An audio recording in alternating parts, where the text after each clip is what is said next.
High friend, good morning. আর তোমরা দেখছো তোমাদের প্রিয় YouTube channel exam guide by Nitu. আশা করি ভালো আছো এবং সুস্থ আছো। তোমরা যারা SSC MTS, SSC CHSL exam পরীক্ষা দেবে, তোমাদের জন্যই আমি এসএসসি এমটিএস 2023-এর প্রিভিয়াস ইয়ারের কোশ্চেনগুলো করাচ্ছি। এখন আমি করাবো 21 নম্বরের ক্লাস, যেটি 11 মে থার্ড শিফটে এসেছিল। তোমাদের এসএসসি এমটিএসে টোটাল 25টি কিন্তু জেনারেল নলেজের প্রশ্ন থাকে। Already SSC CSL form fill up শেষ হয়ে গেছে, তো হয়তো এসএসসি এমটিএসেরও কিন্তু ফর্ম ফিল আপ শুরু হওয়ার কথা ছিল, কিন্তু যেহেতু ভোট প্রক্রিয়া চলছে সেই জন্য একটু দেরি হচ্ছে। তো ফর্ম একদিন বেরোবে, হয়তো খুব তাড়াতাড়ি বেরোবে। তো তোমাদের কিন্তু প্র্যাকটিসটা ধরে রাখা খুবই জরুরি।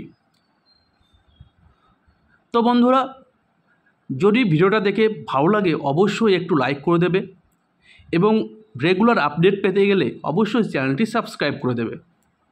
চলো শুরু করি। প্লাজমা পদার্থের কততম অবস্থা বলা হয়? প্লাজমা পদার্থের কততম অবস্থানকে বলা হয়? আমরা জানি পদার্থের সাধারণত 3টি অবস্থান, কি? কঠিন, তরল এবং গ্যাসীয়। সাধারণত পদার্থের 3টি অবস্থান, কঠিন, তরল এবং গ্যাসীয়, তাই তো? তো প্লাজমা হচ্ছে পদার্থের 4র্থতম অবস্থা।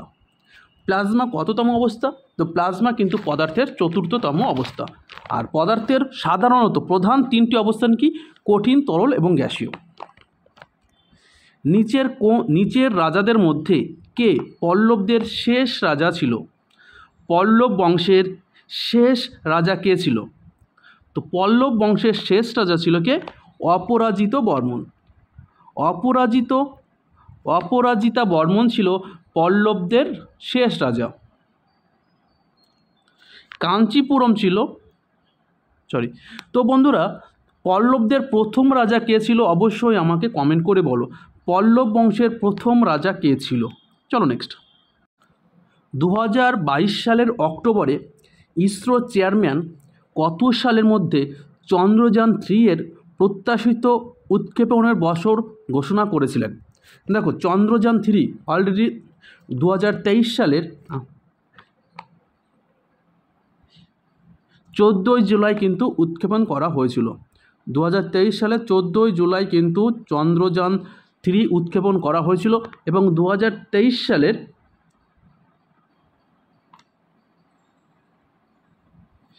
23শে আগস্ট কিন্তু চন্দ্রযান 3 চাঁদের দক্ষিণ মেরুতে কিন্তু পদার্পণ করেছিল।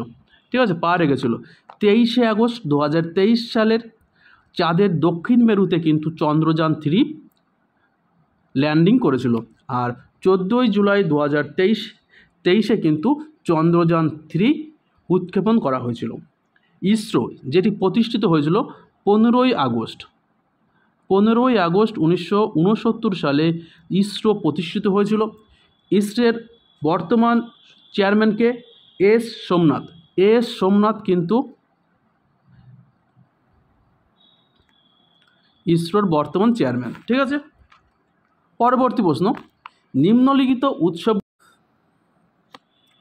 নিম্নলিখিত উৎসবগুলোর মধ্যে কোনটি ধন্যবাদ প্রধান উৎসব? প্রধানত গোয়াতে পালিত হয়। তো এটা হচ্ছে গোয়ার একটি প্রধান উৎসব। কোনটি? লাদাইনহা। এটা কিন্তু গোয়ার একটি উৎসব। পরবর্তী প্রশ্ন। 2022 সালের কমনওয়েলথ গেমসের আয়োজক ছিল কোন শহর? কমনওয়েলথ গেমস, তো 2022 সালে কমনওয়েলথ গেমস কোথায় অনুষ্ঠিত হয়েছিল? তো এটা হয়েছিল বার্মিংহামে কিন্তু 2022-এর কমনওয়েলথ গেমস অনুষ্ঠিত হয়েছিল। এখানে কিন্তু ভারত 61টি পদক পেয়েছিল 2022-এ কমনওয়েলথ গেমসে। কমনওয়েলথ গেমস শুরু হয়েছিল 1930 সালে। 1930 সালে কানাডার হ্যামিল্টনে কমনওয়েলথ গেমস অনুষ্ঠিত হয়েছিল। আর ভারতে একবার মাত্র কমনওয়েলথ গেম অনুষ্ঠিত হয়েছিল, সেটা হচ্ছে 2010 সালে। 2010 সালে নতুন দিল্লিতে কিন্তু ভারতের একবার মাত্র কমনওয়েলথ গেমস অনুষ্ঠিত হয়েছে। 2021 সালে প্রকাশিত নিম্নলিখিত বইগুলোর মধ্যে কোনটি অমর্ত্য সেন লিখেছিলেন? অমর্ত্য সেন। তো 2021 সালে যে বইটা লিখেছিলেন তার নাম হলো কি? Home in the world. Home in the world, এটা ছিল 2021 সালে প্রকাশিত অমর্ত্য সেন। অমর্ত্য সেন ভারত একজন অর্থনীতিবিদ। একটি জীবন্ত প্রাণী এবং তার পরিবেশের মধ্যে মিথস্ক্রিয়া অধ্যয়নকে কী বলা হয়? একটি জীবন্ত প্রাণী এবং পরিবেশের মধ্যে মিথস্ক্রিয় বা ইন্টারেকশন এর অধ্যয়নকে কী বলা হয়? তো এই অধ্যয়নকে বলা হয় ইকোলজি। দেখো, বাংলার জন্য আমি ইংলিশটাও কিন্তু ট্রান্সলেশন তোমাদের করে দিয়েছি। চলো নেক্সট। নিচের কোন রাজ্যে সাংফাও উপজাতির নৃত্য পরিবেশিত হয়? দেখো, এসএসসি কিন্তু বিভিন্ন উপজাতি নৃত্য, লোকনৃত্য, ঠিক আছে, তারপরে ক্লাসিক্যাল নৃত্য, এইসব নৃত্য থেকে কিন্তু পরীক্ষায় দেবে। তোমরা কিন্তু এদিকে একটু খেয়াল রাখবে। তো এটা সাংফাও উপজাতি নৃত্য হচ্ছে নাগাল্যান্ডে। কোথায়? নাগাল্যান্ডে। ঠিক আছে, চলো নেক্সট।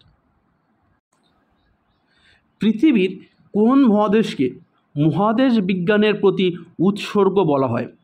পৃথিবীর কোন মহাদেশকে? তো এটা কিন্তু সঠিক উত্তর হবে আন্টার্কটিকা। আন্টার্কটিকা, এখানে কিন্তু বিশ্বের বিভিন্ন দেশের কিন্তু কি রয়েছে? গবেষণাগার কেন্দ্র রয়েছে। ভারতের মৈত্রী, ভারতী, এইসব কিন্তু গবেষণাগার কেন্দ্র রয়েছে এই আন্টার্কটিকায়। ঠিক আছে, তো আন্টার্কটিকাকে বলা হয় মহাদেশ বিজ্ঞানের প্রতি উৎসর্গ। ভারতীয় সংবিধানে কোন অংশে মৌলিক অধিকার রয়েছে? মৌলিক অধিকার, যেটি ভারতীয় সংবিধানে অনুচ্ছেদ 12 থেকে 35 কিন্তু বলা রয়েছে। তো সঠিক উত্তর হবে পার্ট 3। পার্ট 3তে কিন্তু মৌলিক অধিকার সম্পর্কে বলা রয়েছে। মৌলিক অধিকার আমেরিকার সংবিধান থেকে কিন্তু নেওয়া হয়েছে। ভারতের মোট 6টি কিন্তু মৌলিক অধিকার রয়েছে। ঠিক আছে, চলো নেক্সট।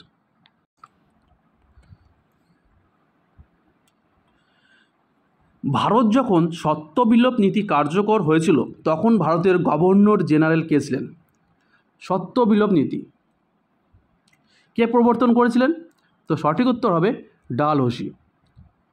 ডালহৌসি ভারতের 1848 থেকে 1896 পর্যন্ত ভারতের গভর্নর জেনারেল ছিলেন। চলো 1856 পর্যন্ত, 96 না, 1848 থেকে 1856 সাল পর্যন্ত কিন্তু ভারতের গভর্নর জেনারেল ছিলেন লর্ড ডালহৌসি। কোন ঘটনাটির উপস্থিতিতে একটি অঞ্চলে আয়নবায়ু দুর্বলতার দিকে পরিচালিত করে? সঠিক উত্তর হবে লা নিনা। লা নিনা। ঠিক আছে, এল নিনো যাকে বলা হয় দুষ্টু ছেলে, প্রশান্ত মহাসাগর এল নিনো যাকে বলা হয় দুষ্টু ছেলে। ঠিক আছে, পুষ্টির যে পদ্ধতিতে জীবগুলি সরল পদার্থ থেকে খাদ্য তৈরি করে তাকে কি বলা হয়? তোমাদের বিজ্ঞান থেকে কিন্তু খুব সাধারণ মানের কিন্তু প্রশ্ন থাকবে। যা রেলে যেরকম খুব কঠিন কঠিন বিজ্ঞান থাকে না, সেরকম বিজ্ঞান কিন্তু তোমাদের এসএসসি সিএসএল বা এমটিএসে থাকবে না। তো বিজ্ঞানের তো সঠিক উত্তর কী হবে? তো সঠিক উত্তর হবে অটোট্রফিক। অটোট্রফিক পদ্ধতিতে জীবগুলো সরল পদার্থ থেকে খাদ্য তৈরি করে।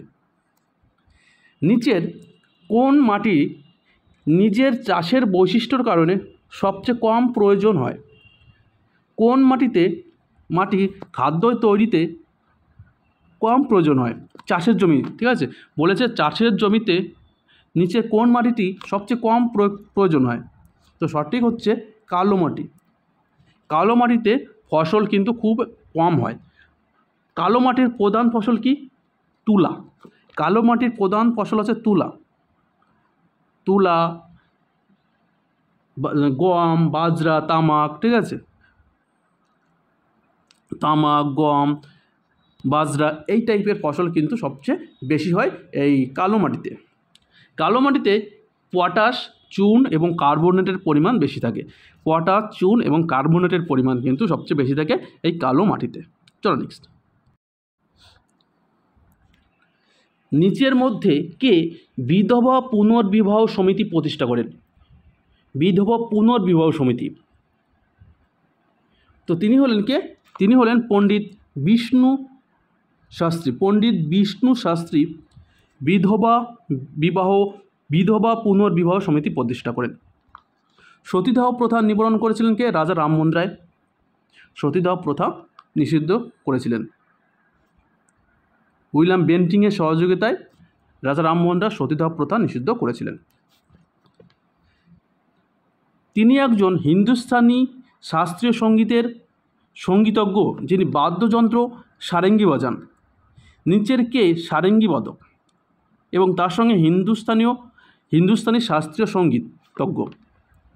তো তিনি হলেন পণ্ডিত রামনারায়ণ রায়। পণ্ডিত রামনারায়ণ রায় তিনি একজন সারেঙ্গি বাদক। জাকির হোসেন কি? তবলা। জাকির হোসেন তবলা বাদক। শিবকুমার শর্মা সন্তুর। এসব কিন্তু আসে, ঠিক আছে। চল নেক্সট। নিচের কোনটি ভারতের প্রাচীনতম জয়েন্ট স্টক ব্যাংক? ভারতের প্রাচীনতম জয়েন্ট স্টক ব্যাংক কোনটি?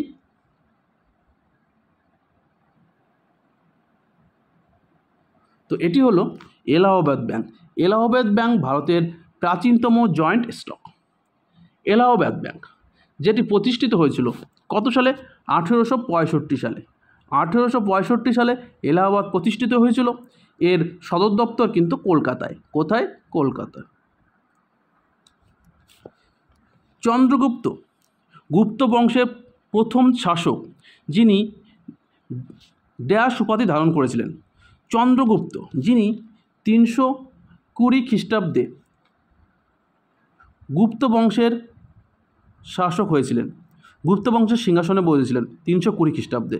সেই জন্য 320 খ্রিস্টাব্দে কিন্তু গুপ্তাব্দ প্রথা শুরু হয়েছিল। আর গুপ্ত বংশ প্রতিষ্ঠিত হয়েছিল 275 খ্রিস্টাব্দে। 275 খ্রিস্টাব্দে কিন্তু গুপ্ত বংশ প্রতিষ্ঠিত হয়েছিল। কার হাত ধরে? শ্রীগুপ্ত। শ্রীগুপ্ত কিন্তু গুপ্ত বংশের প্রথম রাজা ছিলেন। তো চন্দ্রগুপ্ত কোন উপাধি ধারণ করেছিলেন? তো চন্দ্রগুপ্ত কিন্তু মহারাজা ধীরাজ এই উপাধি ধারণ করেছিলেন। চল নেক্সট। 2022 সালের আর্থিক বছরে কোন ভারতীয় স্মৃতিস্তম্ভটি ঘরোয়াভাবে সবচেয়ে বেশি পরিদর্শন করা হয়েছে? তো পরিদর্শন দেখো, যারা ভ্রমণ করে, দেশ বিদেশে যারা ভ্রমণ করে, তো কোন ভারতীয় স্মৃতিস্তম্ভটি বেশি দেখেছেন বা ভ্রমণ করেছেন? এটা হচ্ছে হুমায়ুনের সমাধি, তাজমহল। 2022 সালে কিন্তু এই ভ্রমণ যারা করে, ভ্রমণ পিপাসু লোকেরা কিন্তু তাজমহল স্মৃতিস্তম্ভটি বেশি ভ্রমণ করেছে। তাজমহল যেটি সম্রাট শাহজাহানের অমর কৃতিত্ব।